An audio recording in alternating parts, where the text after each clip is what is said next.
Welcome to the English with Kirsty podcast from www.englishwithkirsty.com. Here I'll be sharing with you tips, information and other learning resources so that you can improve your business English.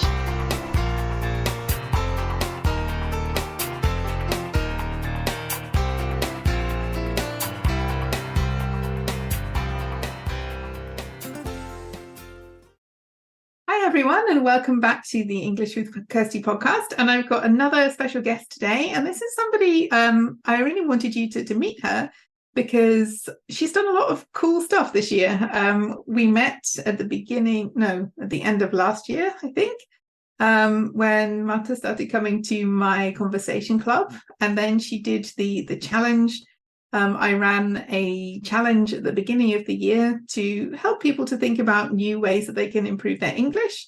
And she was one of the really, the people who really got involved with that. Some people, I'm sure they did the exercises, but I didn't hear from them. But we had conversations and Marta made audio messages. And I know that can be a strange feeling at the beginning when you start listening to your own voice, but she did it. She went through it and she did all the exercises.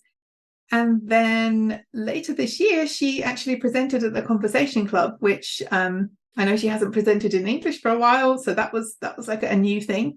And now she's here on the podcast. So I can see that that you've grown in confidence, that you've tried new things. And I think that's really good for anyone who wants to improve something, to put yourself in positions where you do new things and you try you improve your skills and you do things that may be a little bit uncomfortable, but the results are good in the end. So it's worth it. So that's a long introduction. Maybe you can tell us a bit about who you are. So what's your name and what do you do? Thank you, Kirsty. Thank you for inviting me. This is my first podcast interview, so it's very exciting to be here. It's good to have you here. Yeah, thank you. So my name is Marta Pagans. I'm a translator. I translate from English and German into Spanish mostly, and sometimes into Catalan as well. I started as an audiovisual translator, but over the years I moved into marketing and advertising, which are my main fields of expertise right now. 2 years ago, I started offering consultancy services to colleagues, to fellow translators and interpreters. I help them to get better organized, to make more time for the projects they care most about. I help them with marketing and online marketing topics. And what I enjoy the most is I help them to be more brave and to believe in themselves more, to show up on LinkedIn, for instance, or with their own website. And this is something I find very, very satisfying. Yeah, I think it's important to do things that you enjoy and help other people to do things that they enjoy and to manage their time as well. And I guess that one of those things is saying no, because I remember when you came to talk to us at the Conversation Club, that was one of the things that we talked about. So in the past, was it difficult for you to say no at work? And if so, what changed for you? How did you change that? Well, I think it's been difficult for me my whole life, both at work and in my personal life as well. In fact, I have a little story for you. I started freelancing just after graduation more than 20 years ago. And back then, a colleague of mine, a fellow translator who knew me fairly well, said to me, "Oh, Marta, you speak so many languages and you can't say no in any of them." Yeah. Honest feedback. Very witty, yes. I thought, okay, this is true. This is really true. This is just the way I am, I thought. And I didn't do anything about it. And back then, I didn't think I could do anything about it. But fast forward 5 years ago, I had a kind of revelation, if you want. I signed up for an online program about time management, and we would meet twice a month or something to discuss our problems. And I noticed very quickly they kept asking me the same once, again and again, this same question. And it was, Marta, why didn't you say no? Yes, this situation is very stressful, but why didn't you say no? Or, Marta, this client might be very nice, but she's manipulating you. Why didn't you say no? So I thought, okay, maybe I should learn to say no. Maybe I should learn to set boundaries, which in the end is the same, really. So over the last few years, I discovered some strategies that work for me. And today I can say no. It's still not always easy, but I manage most of the time. And I imagine that feels much better for you. Like, what are some of the benefits that you have now that you've learned more about saying no to the things that aren't right for you? Well, I do feel much better about myself. I do feel less stress, and I do have more time for the things and the people I care most about.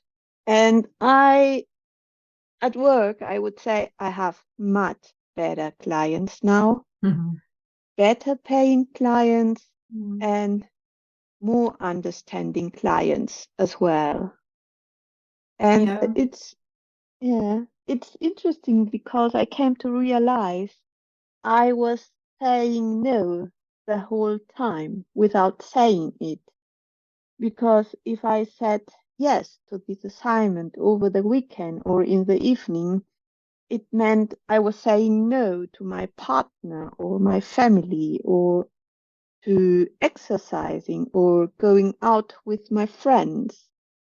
And at the same time, saying yes to helping out at my kids' school or helping my neighbors or chatting with them in my working hours or taking a personal call meant less time for me, for Martha, the translator, and meant more stress and working in the evening or in order to meet the deadline.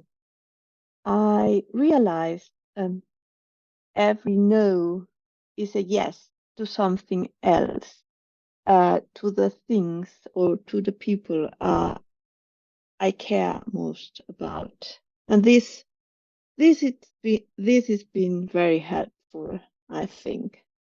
Yeah, it's also ultimately it's a no to yourself. Like a yes to the wrong thing is also a no to yourself, to self-care, to spending time with people that you want to be with. So there's never no cost involved. So if you say yes to something, it means that you have fewer resources, less time, less energy maybe available for the things that you really want to do. Yes, definitely. So how would you say that knowing ourselves and our values helps us to say no? Well, for me, this was my very first step in this journey, if you like. I started observing myself, paying attention to myself in different situations and writing this down like journaling, sorry. And I find it very helpful because I found some patterns Like if I'm tired or in a hurry, I don't make good decisions. Mm. And if people are very nice to me, I tend to forget my needs. Mm. And I even noticed some of them were manipulating me, which Mm. is not a very nice thing to do. No. So I realized I'm a people pleaser. I'm a, a very nice person.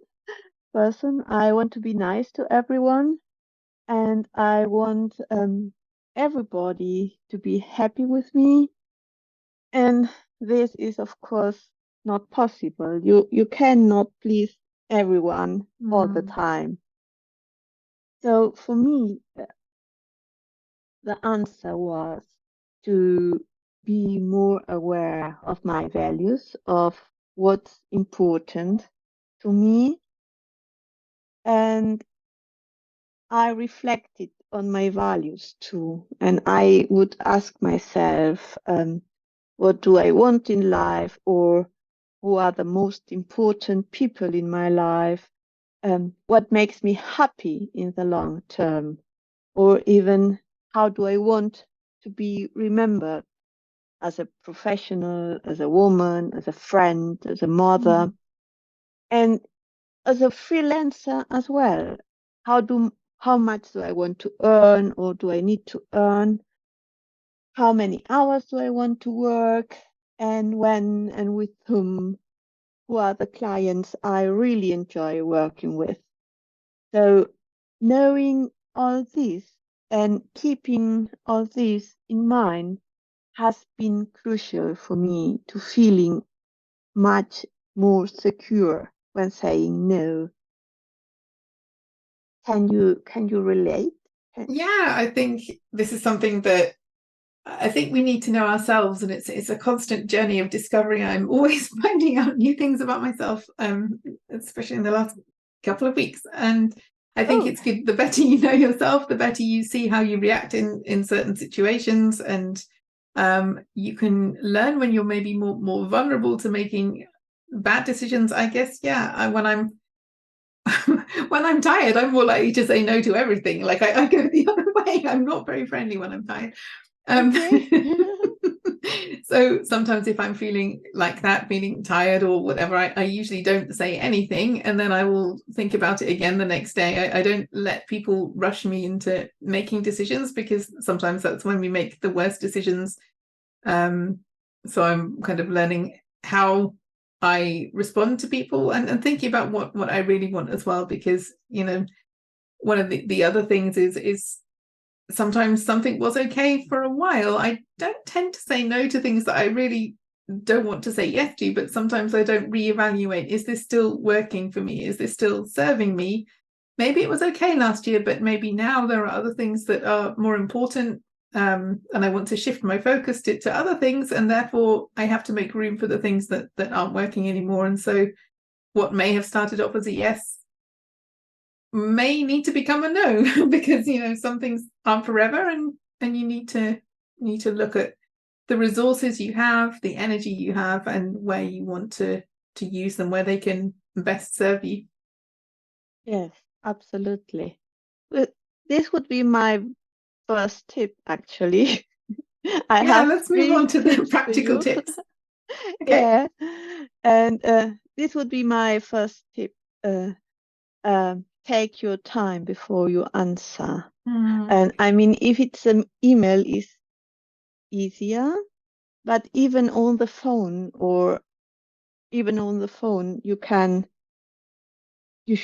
I think you should take your time before you answer. Maybe you could say, "Oh, I don't know yet. I have to have a look at my calendar," or "I have to think about it first, and I'll get back to you as soon as I can," or "First, I have to talk to my children or my partner, I don't know, my colleague." Mm. And I think it's very important to take this time and really think about it. And I ask myself, can I do this? this thing, this favor, this person is asking me to do, and then, do I want to do this? Because as a freelancer, I can always choose, but in the past, I didn't. And even as an employee, we should learn to talk open to our boss and say, look, I can take on any more projects. Or if I do, I wouldn't be able to keep the deadline for the other ones. The way I see it, if we are more intentional about our decisions, this will help us to avoid feeling trapped. Because in the end, after thinking about it, I might say yes. I might say yes to this assignment, which is not very interesting, but I need to earn the money. Or, okay, this assignment is not very well paid, but it's a good opportunity in this new field.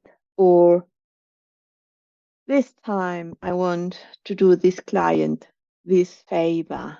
And for me, it feels very different. Yeah, and I think the point that you made about, do I want to do that? That's not an intellectual decision. There may be things that you need to consider and like the positives and negatives of doing something, but do I want to do something? That's more like an emotional response. How do you feel about that? If I have to do this, how would I feel? If I said no to this, how would I feel? And sometimes thinking about that can help you to discover what you really want, because you're not just seeing it as something in your head. You're thinking about how you actually feel about this, doing this thing or not doing this thing. And if you feel a great sense of relief about not doing the thing, then the chances are you probably don't want to do the thing. Yes, I definitely think we should trust our gut a lot more. Do you get that? Trust our gut? I'm kind of learning trying to learn to be a bit more open to doing that, because you can try to rationalize everything, but sometimes you know the right thing to do, and you just have to listen to yourself a bit more, and to be open to doing that. Yes, absolutely. So my second tip would be that's important to remember that you can say no and still come across friendly. You can say no without being unpleasant. And I have even, or you could even come up with some friendly phrases that work for you and that you know by heart, like, oh, this is a lovely idea, but, or thank you for asking me, but, or please don't tempt me. And at work, I use templates a lot, and I found them very helpful because I write them once and I can use them again and again. And I think that's good, because if you use a template, for example, then you're not under any pressure when you write it. You can write it when you feel calm and nobody's waiting for a response from you. But if you try to find the words when you're already stressed, that's actually harder. So templates are good because there's no emotion at the beginning when you're writing them, because it's not a real situation. And then you can apply it to these real situations that sometimes come up. Yes. And you even can show them to other people, like, do I come across friendly or is this too harsh? And in my case, I write a lot in German and in English. And sometimes I want somebody, a native speaker, to look, to take a look. Okay, so that's 2 tips. Is there one more? Yes, the third and last one. So this is something I like to call the flexibility trap. When an email arrives asking who has time on Monday morning, I don't know, for helping out at school or for a meeting of my translator association, most of the time I will have time. There's no one who says that I have to work from 9 to 5. But this means I will end up working in the evening or on the weekend. So I have a trick. I ask myself a question, and this is, if I were an employee, if I were a lawyer or a doctor or a teacher, would I take a day off? And I know if one of my daughters performed in a school play, yes, I would try taking a day off. But for, I don't know, baking cookies at school, for instance, which I do not enjoy doing, I would say no without thinking about it. So this question helps me a lot to set my priorities right. Yeah, because you don't have any time you're not working, you have to catch up somehow. And I think, yeah, if one of my best friends needed something, I would rearrange my diary if I could to accommodate that. But if somebody just wanted I don't know, wanted me to do something and it wasn't somebody that I was working with or felt particularly close to, then I would say no. But you're right, if there's an actual cost, like I have, I don't know, 30 days of leave if you're an employee, and will I give one of them for this thing? And if the answer is no, then yeah, that's your answer. Yeah, it is. I think it's good to reframe things, to think about them in a different way, and to take the time to do that. And sometimes it's not so difficult to do that in your first language, but this is a podcast of people who are interested in learning English, learning other languages, and sometimes there are additional challenges associated with doing this in another language. So do you have any advice for this situation? Well, this is a tough one. For most of my working life, I've been living in Germany, but I would say it's important to find out what works well into your target culture. How can you say no and still be friendly and polite and still be understood as being a no? For instance, in Germany or in German, you communicate in a very direct way. Yeah, I like that. I like it very much now. At the beginning, I found it surprising, let's say. Um, Sorry. But in German, you can say, oh, no, sorry, this doesn't work for me, or no, sorry, I don't have the time. And it's all right. It's perfectly friendly and okay. In Spain, however, you would definitely have to add why. You would say, oh, I have another appointment, or I will be working long on that day, or whatever. And I feel we would be still too direct in a British context. Yeah, the British context has the other problem, though, that sometimes the reply can be so indirect and so like it doesn't commit to anything, like, oh, I'll think about it, which probably means no, or I'll let you know, which probably also means no, but it maybe means yes. So even as a British person, I don't always understand what's going on.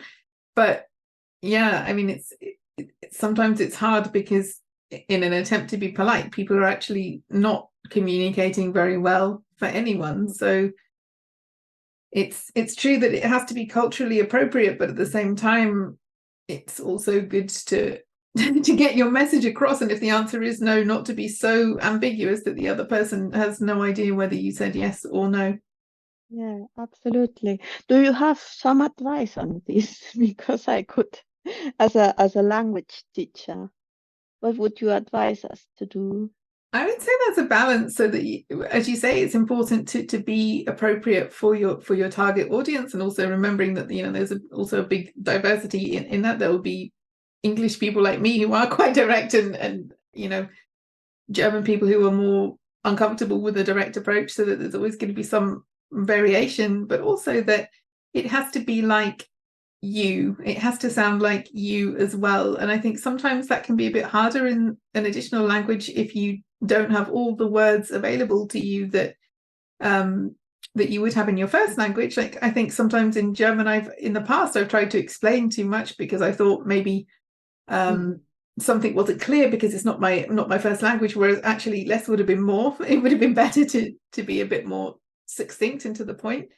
I think sometimes people can come across a bit abruptly in English when they don't mean to, because they haven't learned some of the phrases that go around, declining invitations, or sometimes it can sound a bit less friendly than it's meant to because people weren't sure how to do it. So I think it's good to observe how other people behave in those situations. You can maybe do that in the office, or if you don't work with others, you can maybe, I don't know, you can, if you listen to real speech and find ways of listening to real people's speech, whether that's online or in series, if you like those, in podcasts, see how people interact with one another, because that will give you an idea what sounds good or what sounds a bit abrupt. And sometimes you might want to be abrupt, and if that's what you want to do, then that's also okay, but you need to know how you're coming across, and then to decide whether that works for you, whether that's what you were going for. So I think it's good to really listen to and observe how other people interact with one another, and not to compromise yourself, because I know that I am somebody who does like to be quite direct. So even if I'm working with people who don't, I need to respect them. But I also think you can't lose who you are. So you still need to sound like yourself in order to feel authentic. But the more knowledge you have about how other people do these things, the better informed you can be about how you want to do them. Oh, this is great. I'll keep this in mind. Yeah, be true to yourself. Yeah, absolutely. And sometimes people are just not going to like it. You can be as nice and kind and polite as you want, and they still don't like the fact that the answer is no. But then, that's more their problem than yours. If you did your best, if you did it in a nice way, you're not going to please everybody all the time, and that's maybe harder if you do tend to be more of a people pleaser. But at the end of the day, you can't please everyone, so do your best, but understand that if you get a bad reaction, sometimes it might be nothing to do with you. It's more their response to the situation. Yeah, I would say even most of the time it has nothing to do with you. Yeah. Oh, great. So we met on LinkedIn, but where can people find out more about you? Where's the best place to connect with you? Well, my website is at marta-pagans.com, Martha without an H, and Pagans like pagans in English. I have a blog on my website, and I send a newsletter once or twice a month, although these are in German, I'm afraid. Oh, we have German listeners, that's all right. We have German-speaking listeners, so that's good. Great. And as you said, we met on LinkedIn. I'm fairly active there, and I'm always happy to be connected with new people. So if you want to get in touch, just drop me a line. That would be lovely. So I'll put all the links on the show notes page, to the website and your LinkedIn profile. And yeah, thank you for sharing your tips and ideas with us today. Thank you for coming on the podcast, and thank you for being brave enough to do that, because I know it's your first podcast, so it's great to have you here. And yeah, have a great day, and I'm sure we'll be talking again soon. Yes, I'm sure too. Yes, we will. Thank you for having me. This has been a lot of fun, I must say. Me too. Okay. Thank you. See you soon. hope you enjoyed this episode of the English with Kirsty podcast. If you have any questions or comments, my email address is kirsty@englishwithkirsty.com, or you can go to www.englishwithkirsty.com/podcast, where you'll find information about the individual episodes.